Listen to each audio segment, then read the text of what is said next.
La buena exégesis no es suficiente. Sí, hermano, escuchó bien. La buena exégesis no es suficiente. Antes de explicar esta inicial declaración que acabo de dar, quiero traer dos términos a colación. Uno, exégesis propiamente tal, y el otro, eisegesis. ¿Qué significan estos términos? No quiero hacer en esta ocasión un análisis etimológico al respecto, pero sí quiero apelar al concepto básico de los mismos. ¿Qué significa exégesis? Significa extraer algo de un lugar, sacar algo de un lugar hacia afuera.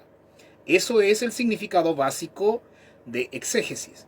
El significado de eisegesis es todo lo contrario, es introducir algo, meter algo, etc.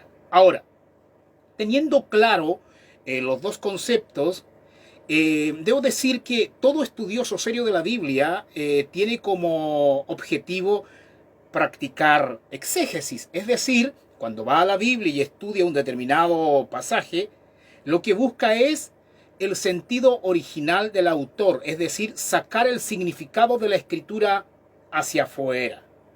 Ese es el principal propósito del estudioso bíblico, en lo que se refiere a la exégesis, es decir, extraer el significado original del autor. Bien, eisegesis por ningún motivo, porque ahí estaríamos metiendo nuestros prejuicios a la Biblia, ¿cierto? Ahora, ¿por qué la exégesis, la buena exégesis, no es suficiente? Usted podría decir, ¿cómo es esto, hermano, que no es suficiente si eso es lo que buscamos, sacar el sentido original del autor sin traicionar al autor? La palabra de Dios es inspirada. Mire, lo que pasa, hermano, es que uno puede encontrar hoy gente que son buenos exegetas. Es decir, cuando van a la Biblia y la estudian en hebreo, en griego, lenguas originales en las cuales se escribió la palabra de Dios, son muy buenos.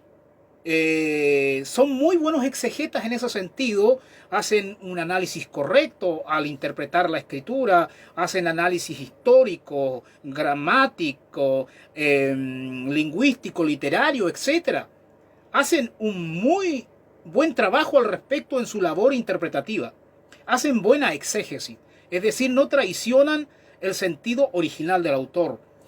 Pero, sin embargo, también me he dado cuenta que a veces, más seguido de lo que uno quisiera, a pesar de que hay una buena exégesis, lo que pasa es que estas personas, Dios nos libre, cuando quieren aplicar esto al contexto contemporáneo, al contexto inmediato, en este caso, si yo estuviera estudiando la palabra de Dios y extrajera el significado original del autor y quisiera aplicar esa verdad, ese principio a mi contexto contemporáneo, ¿cómo lo hago? A ver, toda aplicación debe ser antecedida por una correcta interpretación, ya que la interpretación correcta me da un rango de aplicación, valga la redundancia, donde debo aplicar esa verdad. Pero a veces, aun cuando una persona sea un buen exegeta en el sentido de no traicionar el sentido original del autor, no obstante, cuando quiere aplicar esa verdad a su contexto contemporáneo, es asaltado por prejuicios personales, por intereses creados, por una agenda oculta, por presuposiciones sesgadas. Es decir, voy a poner un ejemplo. A ver, hoy en día está de moda criticar el progresismo. En todos lados se critica el progresismo. Los cristianos están criticando la ideología progresista. Pero por lo general tienen la idea de que el progresismo solamente es una cuestión de izquierda. Y están equivocados porque el progresismo, la ideología progresista también es una cuestión de derecha.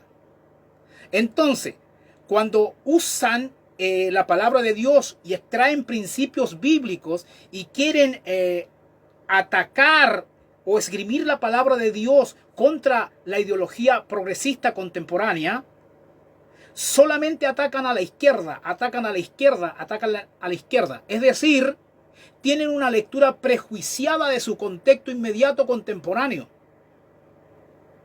¿Me está siguiendo? Aun cuando tengan una buena exégesis, porque hacen una lectura prejuiciada de su contexto, no aplican de manera cabal y de manera completa esa verdad en su contexto contemporáneo. Lo que hacen es hacer una aplicación sesgada y prejuiciada, es decir, solamente se la aplican a la izquierda, pero no se la aplican a la derecha. No, señores, tenemos que aplicar la verdad que estudiamos, el sentido original del autor, pero también tener una lectura correcta, objetiva lo más posible de nuestro contexto contemporáneo, porque es ahí donde aplicaremos la palabra de Dios. No solo debemos ser precisos al interpretar la escritura, al hacer una buena exégesis, sino también tenemos que ser peritos en la aplicación de la verdad. No es que nuestro contexto contemporáneo en él radique la autoridad, no, la autoridad radica en la palabra de Dios. Pero también tenemos que tener una lectura no prejuiciada, no ideologizada en pro de agendas de intereses personal de nuestro contexto inmediato. Es decir, estimados, no solamente hay que ser buenos exegetas, sino que buenos aplicadores. Porque también he visto, como algo ya le dije, buenos exegetas, pero pésimas aplicaciones. El Señor nos ayude. Amén. Hasta la próxima.